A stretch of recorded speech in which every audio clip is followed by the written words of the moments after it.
LPU ప్లేస్మెంట్ల రికార్డులు సృష్టిస్తోంది. Final year student 2.5 కోట్ల ప్యాకేజ్ పొందుతున్నారు. 1700 మందికి పైగా ఎల్పియు స్టూడెంట్స్ 10 లక్షల నుంచి 2.5 కోట్ల ప్యాకేజెస్ పొందారు.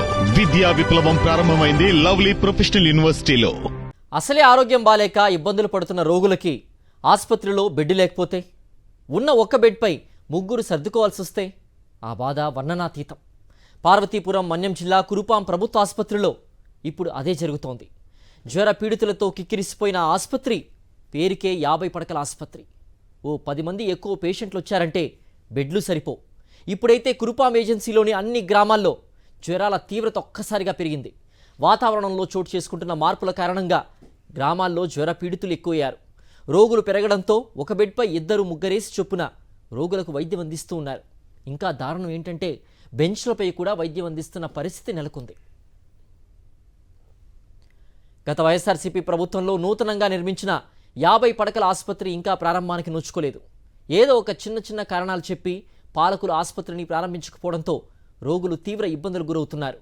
బాలింతల్ని కూడా జ్వర పీడితులు రోగుల మధ్య ఉంచడంతో పుట్టిన పిల్లలకు వ్యాధులు సోకే అవకాశం ఉందని ఆందోళన వ్యక్తం చేస్తూ ఉన్నారు. రోగాలు తగ్గుతాయని ఆసుపత్రికి వస్తే మరికొన్ని రోగాలు అంటించుకోవాల్సి వస్తోందని ఆవేదన వ్యక్తం చేస్తూ ఉన్నారు. ఆసుపత్రిలో సౌకర్యాలు సరిగా లేకపోవడం సిపిఎం నేతలు మండిపడుతున్నారు.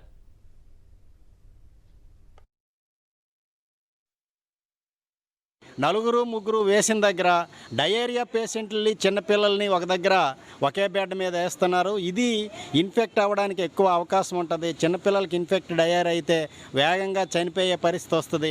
అలాగే బాలింతలు 2 రోజులైంది, ఆవిడ డెలివరీ అయ్యింది.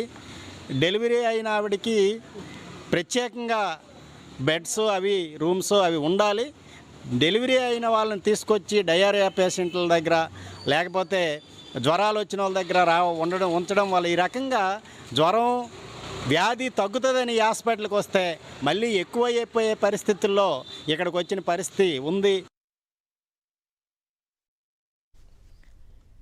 ఇప్పటికైనా నూతన ఆసుపత్రి ప్రారంభించి రోగుల్ని ఆదుకోవాలని అధికారులు వెంటనే స్పందించి గ్రామాల్లో ప్రత్యేక వైద్య శిబిరాలు ఏర్పాటు చేయాలని ప్రజలు డిమాండ్ చేస్తూ ఉన్నారు. రోజుకి 150 నుంచి 200 వరకు ఓపీ వస్తుందని, అందుకే రోగులకు బెడ్స్ సరిపోవడం లేదని వైద్యులు చెప్తున్నారు. నూతన ఆసుపత్రి ప్రారంభిస్తే రోగులకు మరింత మెరుగైన వైద్యం అందించవచ్చని అంటున్నారు కురుపాం ఏరియా డాక్టర్ సునీల్ కుమార్. ఎక్కువగా మలేరియా ఫీవర్స్, వైరల్ ఫీవర్స్ అనేవి ఎక్కువగా చూస్తున్నాము. సీజనల్ డిసీజెస్ కాబట్టి అండి ఇవి. సో మాకున్నంత వరకు మేము ప్రతి పేషెంట్కి మేము బెడ్ ఇచ్చి ట్రీట్మెంట్ ఎవ్రీథింగ్ ఆస్పెక్ట్స్ అన్నీ కరెక్ట్గానే చూసుకుంటున్నాము. అడ్మిట్ చేసిన పేషెంట్ 2-3 డేస్ ఉంచి డిశ్చార్జ్ అయ్యి వాళ్ళని పంపిస్తున్నాము. ఇంజెక్షన్స్, మందులు అన్నీ ఉన్నాయి.